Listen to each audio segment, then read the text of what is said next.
ते एखादा सटकला तर ठीक आहे, पुढे सरकतो माणूस एखादा सगळे. पण एक आहे की आणि यावर लोकांना हे फिक्स झालेलं आहे की आपण बाबा फक्त 20, 30, 40 हजाराचा मालक आहे आणि यात तो खुश आहे. ह्याला म्हणतात कम्फर्ट झोन.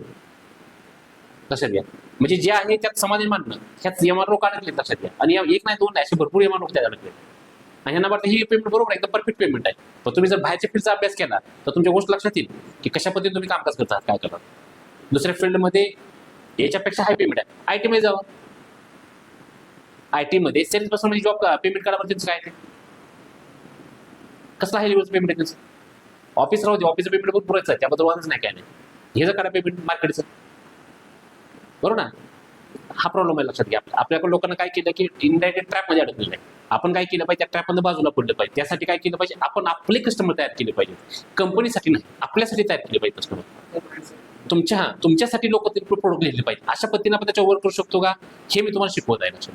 हे जेव्हा तुम्ही कराल तेव्हा तुमच्यामध्ये पर्सनल ग्रोथ होईल आणि तेव्हा तुम्ही ब्रँड एमआर बनाल आणि तेव्हा ती पण कंपनी ग्रोथ करेल आणि तुम्ही पण ग्रोथ कराल. मी म्हणत नाही कंपनी सोडून काम करा, कंपनी हाताशी धरून कामकाज करा. कसं तरच तुम्ही पुढे जाल, नाही तर जाणार नाही. लक्षात घ्या असा विषय.